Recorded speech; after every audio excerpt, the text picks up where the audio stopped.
अभी इंसान द्वारा बनाई गई सबसे ऊंची स्ट्रक्चर बुर्ज खलीफा है, जो कि दुबई में है, जिसकी ऊंचाई 830 मीटर है। पर सवाल ये उठता है कि इंसान और कितनी ऊंची स्ट्रक्चर बना सकता है, यानी कि लिमिट क्या है? क्या आप जानते हैं? चलिए आज मैं आपको बताता हूं। देखिए, थ्योरेटिकली तो कोई लिमिट नहीं है, लेकिन अभी जो टेक्नोलॉजी और जो रिसोर्सेज हमारे पास हैं, उसके हिसाब से इंसान 4 किलोमीटर ऊंची, यानी कि 4000 मीटर तक की ऊंचाई की स्ट्रक्चर बना सकता है, जो कि बुर्ज खलीफा से 5 गुना होगी, जिसका बेस 6 किलोमीटर डायमीटर तक का होगा और जिसे बनने में $1.4 ट्रिलियन खर्च होंगे। और अगर एक बार वो बन गई तो उसमें 1 मिलियन यानी कि 10 लाख लोग एक साथ रह सकते हैं। पर वैज्ञानिक तो स्पेस एलिवेटर बनाने तक की बात कह रहे हैं, जिसकी हाइट 1 लाख किलोमीटर हो सकती है, जिससे आप स्पेस को बड़े आसानी से देख सकते हैं। गाइस, क्या आप इस टेक्नोलॉजी का मजा लेना चाहेंगे? कमेंट सेक्शन में जरूर। केबीसी में 5 करोड़ रुपए जीतने वाले सुशील कुमार आपको जरूर याद होंगे। आज वो अपनी लाइफ में स्ट्रगल कर रहे हैं और गाय का दूध बेचकर अपना गुजारा कर रहे हैं। पर सवाल ये उठता है कि 5 करोड़ रुपए जीतने वाले सुशील कुमार की आखिर ये हालत हुई कैसे? चलिए मैं आपको बताता हूं। उसका सबसे पहला रीजन है कि उन्होंने 5 करोड़ रुपए जीतने के बाद कुछ ऐसे बिजनेसेस में इन्वेस्ट किया जिनकी उन्हें समझ थी ही नहीं, और उन्होंने अपना सारा पैसा गवा दिया। दूसरा, वो हर महीने 50,000 रुपए के करीब डोनेट करते थे, लेकिन बहुत से लोगों ने उनकी इस चीज का फायदा उठाया और उनके साथ पैसों की चीटिंग करी।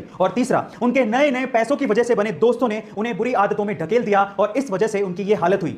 इसलिए कहते हैं कि पैसा कमाने से ज्यादा पैसा संभालने में दिमाग लगता है। गाइस, आपको इंफॉर्मेशन कैसी लगी कमेंट सेक्शन में जरूर लिखिएगा। और टोक्यो पैरा ओलंपिक 2021 में इंडिया के खिलाड़ियों ने अब तक का बेस्ट परफॉर्मेंस देकर 5 गोल्ड मेडल समेत 19 पदक भारत के नाम किए और पिछले सारे रिकॉर्ड तोड़ दिए। तो चलिए जानते हैं इस वीडियो में कि गोल्ड मेडल भारत के लिए कौन कौन सा खिलाड़ी जीत कर लाया। सबसे पहले अवनी लेखा, जिन्होंने women's 10 metre air rifle shooting में गोल्ड मेडल जीता। फिर उसके बाद सुमित अंतिल, जिन्होंने मेंस जेवलिन थ्रो में गोल्ड मेडल जीतकर भारत का नाम रोशन किया। फिर उसके बाद मनीष नारवाल, जिन्होंने 50 मीटर पिस्टल शूट में गोल्ड मेडल अपने नाम किया और देश का नाम भी रोशन किया। और उसके बाद प्रमोद भगत, जिन्होंने बैडमिंटन में गोल्ड मेडल जीतकर भारत का सर ऊंचा किया। और फाइनली कृष्णा नागर, जिन्होंने फिर से गोल्ड मेडल जीता बैडमिंटन की एक और कैटेगरी में और इस तरह से भारत का परचम फहराया। गाइस, हमें इन सब खिलाड़ियों को सपोर्ट करना चाहिए ताकि अगले पैरा ओलंपिक में और भी खिलाड़ी भारत का नाम रोशन कर सकें। ऐसे अमेजिंग वीडियोस के लिए शेयर, सब्सक्राइब एंड लाइक। बड़े काम की शुरुआत हमेशा छोटे से होती है। कैसे? एक और एग्जांपल सुनिए। आपने सबवे रेस्टोरेंट्स का नाम तो जरूर सुना होगा, लेकिन क्या आपको पता है कि उसके ओनर फ्रेड डेलुका इस बिजनेस को करना ही नहीं चाहते थे,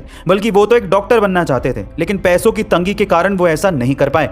उनकी इसी हालत को देखकर उनके करीबी दोस्त पीटर ने उन्हें $1000 दिए और एक दुकान खोलने की सलाह दी। उस दुकान में उन्होंने सैंडविच बेचना शुरू किया। फिर एक दुकान से धीरे धीरे उन्होंने एक रेस्टोरेंट खोला, फिर एक रेस्टोरेंट से हजारों रेस्टोरेंट खड़े कर दिए और आज पूरी दुनिया में 40,000 से ज्यादा सबवे के रेस्टोरेंट्स हैं और अकेले भारत में 500 से ज्यादा रेस्टोरेंट्स हैं। गाइस, इसीलिए कहते हैं कि छोटे से ही शुरुआत करिए, पर जरूर करिए। अगर आप भी छोटे से शुरुआत करके इन्वेस्टमेंट करना चाहते हैं तो डिस्क्रिप्शन बॉक्स में डीमेट अकाउंट के लिंक्स दिए हैं, फटाफट से जाके खुलवाइए और अपनी इन्वेस्टमेंट्स आज से शुरू करिए। ऐसे अमेजिंग वीडियोस के लिए शेयर, सब्सक्राइब एंड लाइक। मिलते हैं अगली वीडियो में।